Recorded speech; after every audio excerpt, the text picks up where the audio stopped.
Good morning class. तो आज हम लोग पढ़ेंगे मध्य प्रदेश मेडिकल यूनिवर्सिटी जबलपुर का बायोकेमिस्ट्री के पेपर का सॉल्यूशन। तो हम सेक्शन बी जो बायोकेमिस्ट्री है उसका पहला क्वेश्चन जो है उसमें right the short note any two, कोई भी दो शॉर्ट नोट लिखने हम लोगों को, जिसमें पहला हम लाइपोप्रोटीन को कवर करेंगे, उसके बाद सी वाला पीएच बफर को। चलो स्टार्ट करते हैं। तो ये हमारा आ गया है पहला क्वेश्चन, लाइपोप्रोटीन। तो हम लोग जानते हैं कि लाइपोप्रोटीन एक तरीके से फैट मॉलिक्यूल है जो दो चीज़ों से मिलकर बनता है, पहला लिपिड पोर्शन, दूसरा प्रोटीन। तो वही इसमें लिखा है, lipoprotein are particle made up of protein and fats, they carry cholesterol through our blood stream. मतलब ये जो लाइपोप्रोटीन है वो प्रोटीन और फैट से मिलकर बनता है, जो कोलेस्ट्रॉल को कवर करके रखता है और ब्लड स्ट्रीम के रास्ते पहुँचाता है। उसका क्लासिफिकेशन देखते हैं। डेंसिटी के बेसिस पे लाइपोप्रोटीन को चार भागों में बांटा गया। पहला हाई और हैवी डेंसिटी लाइपोप्रोटीन, ठीक, जिसमें एचडीएल आएगा। HDL are synthesised and secreted by both the liver and intestine. जो एचडीएल है वो हमारा लिवर और इंटेस्टाइन दोनों सीक्रेट करते हैं और वही बनते हैं। These are also called alpha lipoprotein. HDL को अल्फा लाइपोप्रोटीन भी कहते हैं, जिसमें फॉस्फोलिपिड बहुत ज़्यादा मात्रा में रहता है। बी एलडीएल और low density lipoprotein, these are product of degradation of VLDL और काइलोमैक्रोन। जो काइलोमैक्रोन या वीएलडीएल टूटता है तब एलडीएल बनता है, जिसका दूसरा नाम बीटा लाइपोप्रोटीन है। The LDL cholesterol accumulate in plasma, ये प्लाज्मा में रहता है और अगर गलती से कभी भी आर्टेरियल वॉल में अगर ये डिपॉजिट हो जाए तो बीमारी हो जाती है, जिसे एरिथ्रोस्क्लेरोसिस कहते हैं। ठीक है, आगे सी देखते हैं। VLDL very low density lipoprotein, it is secreted by liver, ये लिवर द्वारा सीक्रेट होता है। It content too much fat, ये बहुत ज़्यादा मात्रा में फैट कंटेंट करता है, जिसके अंदर कोलेस्ट्रॉल भी बहुत मात्रा में रहता है और फॉस्फोलिपिड भी। इसका दूसरा नाम क्या है? Pre beta lipoprotein. चौथा chylomicron, it consist of central core for triglycerides, phospholipid, cholesterol, ये सब इसमें रहते हैं, प्लस प्रोटीन भी रहती है, यानी बहुत ज़्यादा मात्रा में काफ़ी चीज़ें प्रेजेंट रहती हैं, जैसे ट्राइग्लिसराइड्स यानी फैट, फॉस्फोलिपिड जो फॉस्फोरस और लिपिड से मिलकर बनती हैं, कोलेस्ट्रॉल तो जानते हैं आप लोग, combine with a small amount of protein, protein भी ऐड रहती है। और ये लार्जेस्ट लाइपोप्रोटीन है, सबसे बड़ी जो भाई लाइपोप्रोटीन है वो काइलोमैक्रोन है, ये इंटेस्टाइन में सिंथेसाइज होती है। ठीक, नेक्स्ट है कंपोजिशन ऑफ लाइपोप्रोटीन। लाइपोप्रोटीन का कंपोजिशन यानी क्या क्या रहता है इसमें। तो lipoprotein are special particle made up of droplet of fat, मतलब जो ये लाइपोप्रोटीन है वो एक स्पेशल पार्टिकल है जो कि फैट के ड्रॉप, छोटे छोटे फैट से मिलके काफ़ी बड़ा बन जाता है, जिसके अंदर प्रोटीन इसमें अटैच हो जाती है और एक सिंगल लेयर होती है इसके ऊपर फॉस्फोलिपिड मॉलिक्यूल, जिसमें फॉस्फोरस और फैट दोनों मिक्स रहते हैं। ठीक है, in this specific protein is present that is known as apolipoprotein और एपोप्रोटीन, मतलब जो प्रोटीन इस लाइपोप्रोटीन में रहती है उसका नाम एपोप्रोटीन है। With the help of this, इसकी सहायता से जितने भी इंजाइम हैं, रिसेप्टर हैं, अटैच इजिली ऑन और इन लाइपोप्रोटीन, यानी जो प्रोटीन होने की प्रेजेंस में जितने भी इंजाइम है, रिसेप्टर हैं, वो आसानी से इस लाइपोप्रोटीन में अटैच हो जाते हैं, क्योंकि मेनली चीज़ें हैं जो हमारे बॉडी में प्रोटीन की बनी है। ये स्ट्रक्चर है। तो स्ट्रक्चर क्या है? जो ये बड़ा वाला स्ट्रक्चर है इसमें लिखा है कोलेस्ट्रॉल है, छोटा वाला जो स्ट्रक्चर है वो फॉस्फोलिपिड है, जो 3 शेप में ट्राइग्लिसराइड है जो इस तरीके से बना है, ये इसको हम क्या बोलते हैं? ट्राइग्लिसराइड यानी फैट।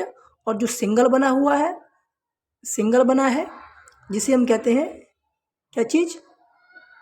ये ईस्टर, ठीक है ना, ईस्टर, जिनमें 3-4 चीज़ें इस तरीके से है, वो ये ईस्टर हो गया। और यहाँ पे ये हमारी प्रोटीन लगी है, ये प्रोटीन लगी है किससे? सल्फर बॉन्ड से। ये इसका डायग्राम हो जाएगा। आगे फिर लाइपोप्रोटीन के फंक्शन क्या है? ठीक है, पहला फंक्शन है it help transport and deliver the lipid to the tissue. जो ये लाइपोप्रोटीन क्या करती है? ये ट्रांसपोर्ट करती है लिपिड का टिश्यूओं में। इट आल्सो मेंटेन स्ट्रक्चर, ये सेल सरफेस का स्ट्रक्चर को मेंटेन रखती है। वीएलडीएल क्या करता है? ये ट्रांसफर इंडोजीनियस लिपिड, अपने बॉडी के अंदर लिपिड को ट्रांसफर करता है लिवर से लेकर टिश्यू तक। Many enzyme transporter structural protein antigen toxin are made up of lipoprotein. काफ़ी चीज़ें हैं, ये चीज़ जो नाम लिए हैं ये लाइपोप्रोटीन की बनी होती हैं, जिनकी सहायता से हीमोस्टेटिस मेंटेन रहती है और हमारी बॉडी प्रॉपर फंक्शन करती है। तो इस हिसाब से लिपोप्रोटीन भी हमारे बॉडी के लिए बहुत ज़रूरी है, क्योंकि अगर ये नहीं होगा तो काफ़ी एंजाइम है वो काम नहीं करेंगे, काफ़ी एंटीजन है वो काम नहीं करेंगी, जिसकी वजह से जो बैलेंस है वो मेंटेन नहीं हो पाएगी और बॉडी प्रॉपर फंक्शनिंग नहीं कर पाएगी। आगे नेक्स्ट क्वेश्चन देखते हैं हमारा क्या है, वो नेक्स्ट क्वेश्चन पे आते हैं। नेक्स्ट क्वेश्चन बताया हमने आपको पीएच। तो पीएच क्या है, तो पहले पीएच को समझते हैं। Every water solution contain H+ ion, हर एक पानी, जितना भी पानी बना हुआ सॉल्यूशन है, सब में H+ आयन की कंसंट्रेशन रहती है। तो ये H+ को बताना कि कम है या ज़्यादा है, उसको हम पीएच कहते हैं। ठीक है, पीएच पेपर होता है, उस पर जब भी हम जिस तरीके का सॉल्यूशन डालेंगे, अगर पीएच रीडिंग 7 से कम आती है तो एसिड है, और 7 से ज़्यादा आती है तो बेसिक है, और 7 रहती है तो क्या है, वो हमारा न्यूट्रल में आता है। तो पीएच डेफिनेशन जो मैथ के अकॉर्डिंग है, pH माइनस log H+ में। बफर क्या होता है, क्वेश्चन ये था कि पीएच बफर होता क्या है, ऐसा क्वेश्चन उसमें पूछा गया था। ए buffer solution is one which resist the change in pH when small amount of acid और अल्काली आर एडेड। मतलब बफर सॉल्यूशन एक ऐसा सॉल्यूशन है जो पीएच वैल्यू को चेंज कर सकता है, कब, जब एसिड या बेस उसमें ऐड करेंगे उस समय। नेक्स्ट, एसिडिक बफर सॉल्यूशन क्या होता है, ठीक है। An acidic buffer solution is simply one which has an pH less than 7। वो एसिडिक बफर सॉल्यूशन वो सॉल्यूशन है जिसका पीएच है वो 7 से कम हो। ठीक, इट इज़ मेड ऑफ किससे मिलके बनता है ये वाला, वीक एसिड से और एक सॉल्ट से, जिसे सोडियम सॉल्ट एक एग्जांपल है। अब नेक्स्ट है alkaline buffer solution. Alkaline buffer solution has a pH greater than 7। ये वो सॉल्यूशन जिसका पीएच वैल्यू 7 से ज़्यादा होगी, जिसे अल्कलाइन बफर सॉल्यूशन बोलेंगे। ये किससे मिलके बनता है, वीक बेस से और एक सॉल्ट से। आगे देखते हैं। अब एक नेक्स्ट टॉपिक है एसिड बेस बैलेंस, क्योंकि इसलिए इनको पढ़ा जा रहा है। जो पीएच वैल्यू बॉडी में बहुत ज़रूरी है। माउथ की पीएच वैल्यू, जो सलाइवा रहता है उसका मेंटेन होनी चाहिए, यानी बेस होना चाहिए। ऐसे स्टोमक में एसिड होना चाहिए। अगर ये पीएच वैल्यू गड़बड़ाई तो बॉडी में बैलेंसिंग गड़बड़ा जाएगी, प्रॉपर ऑर्गन है वो फंक्शन करना बंद कर देंगे। तो इस वजह से पीएच बफर बहुत ज़रूरी है पढ़ाई के लिए। तो अब एसिड बेस बैलेंस पढ़ते हैं। Acid base balance is maintain by 3 mechanism. जो अपने बॉडी का एसिड बेस बैलेंस है, कब ज़्यादा कितना एसिड होना चाहिए, कितना बेस होना चाहिए, वो 3 मैकेनिज्म द्वारा मेंटेन रखा जाता है। तो कौन कौन सी हैं, पहली है हमारी 3 मैकेनिज्म है ना, जिसमें एक है हमारी buffer system, chemical buffer system mechanism, respiratory mechanism और renal excretion of acid mechanism. तो पहले देखते हैं first line of defence against pH shift. जो पहली हमारी डिफेंस है, जो बॉडी को बैलेंस बनाने में हेल्प करती है, वो है केमिकल बफर सिस्टम, जिसमें हमारे क्या क्या कुछ आयंस हैं जिनकी वजह से एसिड और बेस वो दोनों मेंटेन रहते हैं और बॉडी में कोई दिक्कत नहीं आती है। क्योंकि जैसे हम लोग जानते हैं, एसिड अगर ज़्यादा हो जाएगा तो पेट में एसिडिटी हो जाती है, फिर उसको हम इनो लाते हैं, बेस लगा डालते हैं, तो फिर प्रॉपर हो जाता है, पेट में दर्द नहीं होती है। तो केमिकल बफर में कौन कौन, बाइकार्बोनेट आयन जो बॉडी में रहते हैं, फॉस्फेट आयन और प्रोटीन बफर। ये 3 अगर बॉडी में प्रॉब्लम क्रिएट किए तो हमारा क्या, होमोस्टेसिस बिगड़ जाएगा और जो एक फिजियोलॉजिकल फंक्शन होते हैं वो डिस्टर्ब हो जाएंगे। समझते हैं क्या है। Chemical buffer system is the first line of defence, पढ़ा है ऊपर, that act with the fraction of second. ये सेकेंडों में चेंज होता है। ठीक, there are weak acid that can donate H+। इसमें वीक एसिड होते हैं जो H+ डोनेट कर देते हैं, और वीक बेस रहते हैं जो H+ एब्जॉर्ब कर लेते हैं।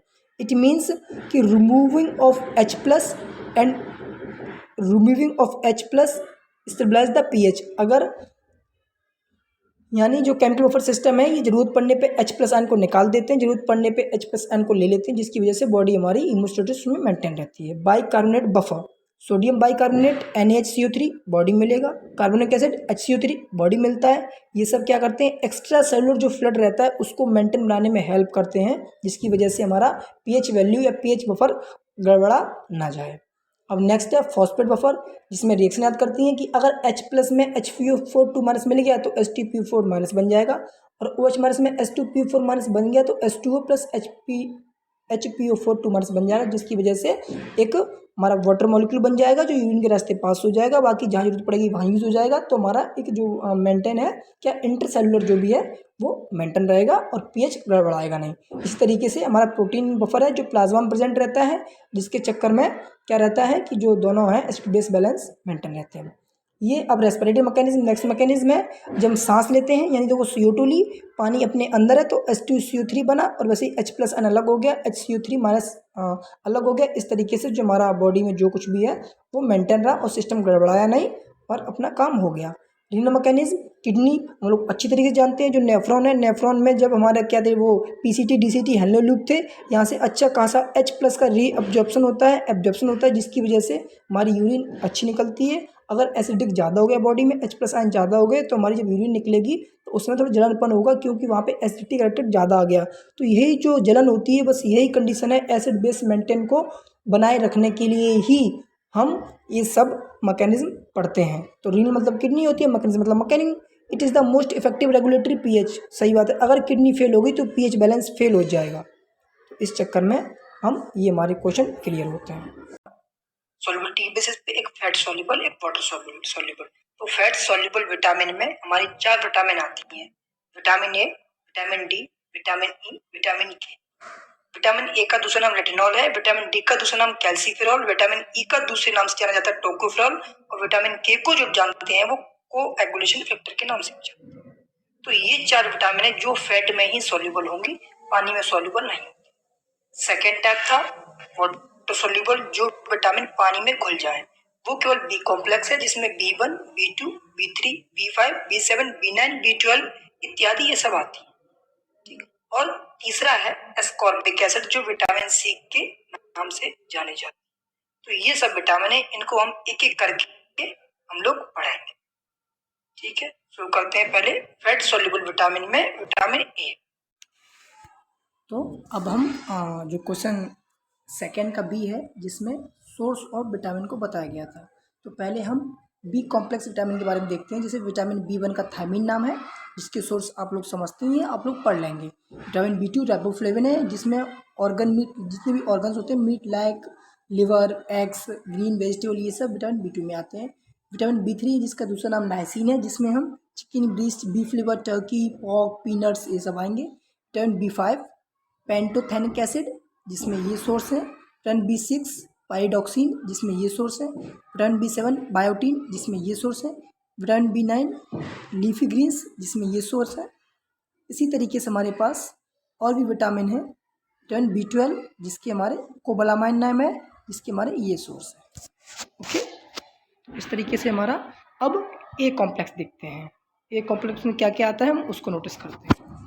देखिए यहाँ पे इसको जो विटामिन ए है, ठीक, जिसका दूसरा नाम रेटिनॉल होता है, जिसमें sweet potato, carrot, spinach, fish etc। Vitamin C, इसमें sweet red pepper, kiwi fruits etc आएंगे। Vitamin D sunlight, mackerel. Vitamin E sunflower seed, almonds, फूल। Vitamin K spice, turnip. इस तरीके से ये विटामिन के सोर्स हैं, जो आप लोग याद कर लेंगे तो एग्जाम में आसानी से लिख लेंगे। बाकी अब नेक्स्ट क्वेश्चन देखते हैं 3A। Okay class.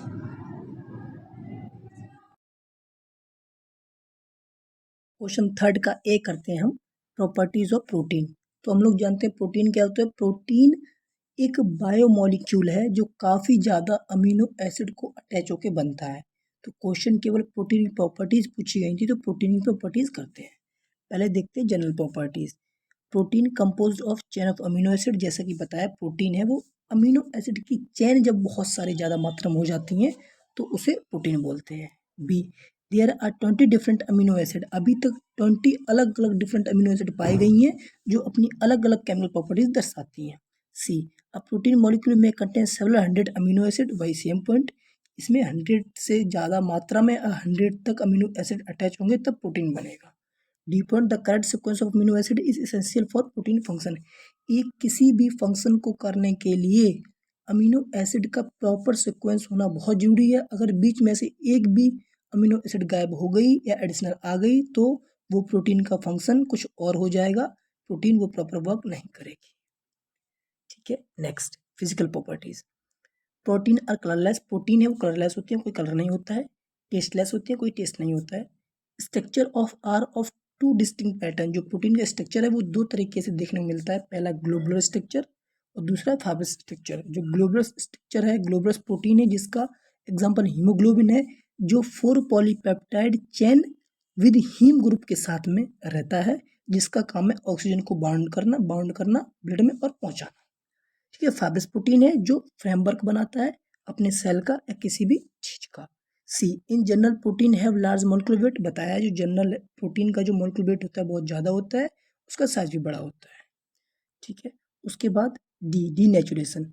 डीनेचुरेशन मतलब प्रोटीन ऐसा है कि प्रोटीन क्या होता है, ये अपने लिगेंड्स लिंकेज या बॉन्ड को तोड़ लेता है, इसलिए प्रोटीन डीनेचर हो जाती है। जैसे अंडा है, अंडा को प्रोटीन टूटी नहीं है, वो क्या हो डीनेचर, वो एक कोगुलेट हो गई है, एक मिक्स हो गई है किसी में, और एक वाइट सा अंडे का मटेरियल बन गया है, इसे कहते हैं डीनेचुरेशन।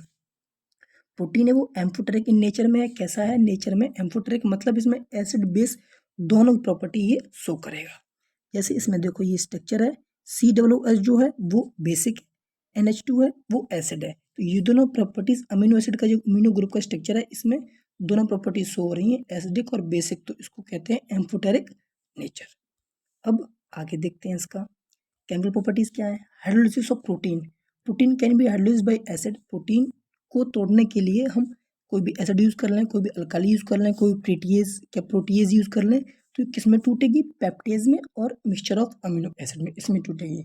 एस्टरिफिकेशन क्या है कि जब हम प्रोटीन की रिएक्शन अल्कोहल से कराएंगे तो हमको ईस्टर मिलेगा। जैसे ये हम प्रोटीन से कार्बोक्सिलिक एसिड लिए हैं, जैसा स्ट्रक्चर बताया था ना प्रोटीन का कैसा स्ट्रक्चर था, ये जैसे यहाँ पे कार्बन है, यहाँ पे COOH है, यहाँ पे R है, और यहाँ पे हमारा क्या था, मान लो H है, और यहाँ पे NH2 है। ठीक, तो ये वाला पोर्शन हम उठा के यहाँ रख दिए इसमें। जब अल्कोहल रिएक्शन कराएंगे तो हमें क्या मिल जाएगा, ईस्टर मिल जाएगा। ये एक केमिकल प्रॉपर्टीज है किसकी, प्रोटीन की। ठीक है। हीट, जब हम किसी प्रोटीन को हीट करेंगे तो उसका ग्लोबुलर स्ट्रक्चर प्रोटीन टूट जाएगी और उसमें हाइड्रोजन बॉन्ड ब्रेक हो जाएंगे और प्रोटीन कोगुलेट हो जाएगी।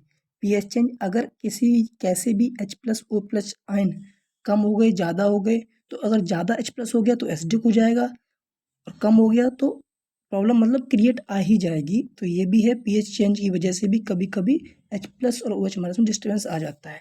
Inorganic salt. इनऑर्गेनिक सॉल्ट अगर हाई कंसंट्रेशन हो गया आयंस का, किसका, Na+ और Cl- या फिर K+, हम लोग जानते हैं intercellular extra cellular inorganic element है, ऑर्गेनिक सॉल्ट से मिलकर बना हुआ है। अगर डिस्टर्बेंस हो जाएगा तो होम्योस्टेटिस बिगड़ जाएगी, होम्योस्टेटिस बिगड़ गया तो हम लोग की जो साइकोलॉजिकल जो रिएक्शंस होती हैं वो गड़बड़ा जाएंगी, वो गड़बड़ा गई तो बीमार पड़ जाएंगे, बेड पे आ जाएंगे। तो एक तरीके से इसमें आयंस का कंसंट्रेशन भी मेंटेन रहता है प्रोटीन को बनाने के लिए। आगे अब नेक्स्ट क्वेश्चन देखते हैं, जिसमें ग्लाइकोलिसिस द्वारा हम ग्लूकोज बनाएंगे। ठीक है, देखते हैं। तो लास्ट क्वेश्चन है थर्ड का बी, जिसमें बोला गया है कौन कौन से डिफरेंट पाथवे हैं जिनकी वजह से हमको ग्लूकोज मिलता है। ठीक, और डिटेल में जानने के लिए जो हमारा फिजियोलॉजी का पेपर है उसमें काफ़ी डिटेल में पूरी प्रोसेस दी गई है। यहाँ पे सिर्फ हम बायोकेमिस्ट्री देखेंगे, स्टेप, अलग अलग स्टेप, जिससे हम ग्लूकोज पा सकते हैं। पहला मेथड है पेंटोज फॉस्फेट पाथवे। इसमें क्या होता है, conversion of hexo sugar into pentose. जो हमारा हेक्सो शुगर है वो पेंटोज में कन्वर्ट हो जाता है और बाद में हमारी बॉडी उसको ले लेती है। सेकेंड है ग्लाइकोजेनेसिस। इसमें क्या है, conversion of axis glucose into glycogen. इसमें ये होता है जो हमारे अंदर बहुत ज़्यादा मात्रा में ग्लूकोज स्टोर हो रहा है एक्सेस अमाउंट में, वो ग्लाइकोजन में बदल जाएगा और ज़रूरत पड़ने पर ये ग्लाइकोजन फिर ग्लूकोज में बदल जाएगा। ठीक है, ये हो गया ग्लाइकोजेनेसिस, सिंपल ग्लूकोज से ग्लाइकोजन का बनना। ग्लूकोन्यूजेनेसिस, इसमें क्या होता है, जो नॉन कार्बोहाइड्रेट है जैसे प्रोटीन हुआ, फैट हुआ, इन चीज़ों से ग्लूकोज बने। ठीक, जैसे हमारी मसल्स में लैक्टिक एसिड होता है तो ज़रूरत पड़ने पे हमें ग्लूकोज चाहिए तो लैक्टिक एसिड ग्लूकोज में बदल जाता है। ऐसे ही अमोनिया है, अमोनिया में कुछ ऐसी रिएक्शन होती है जिनकी वजह से अमोनिया हमारा ग्लूकोज में बदल जाता है। इस प्रोसेस को कहते हैं ग्लूकोन्यूजेनेसिस।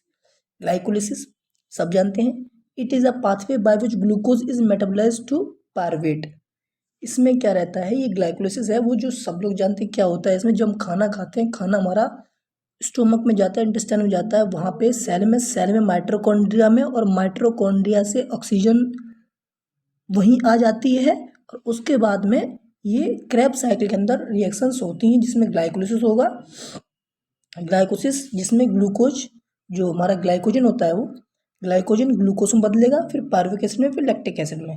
ऐसी TCA साइकिल है जिसे क्रेब्स साइकिल भी कहते हैं। क्लास 12th का पोर्शन है ये, सॉरी 11th का, जिसे क्रेब्स साइकिल से नाम से जानते हैं, जिसमें पायरुविक एसिड फिर कन्वर्ट होता है CO2 में, H2O में, एनर्जी में। जो ऊपर बताया ग्लाइकोलिसिस में सेम TCA साइकिल में रहता है। तो इस तरीके से बायोकेमिस्ट्री का पेपर खत्म हुआ। अब नेक्स्ट लोग न्यूट्रिशन को देखते हैं। Thank you.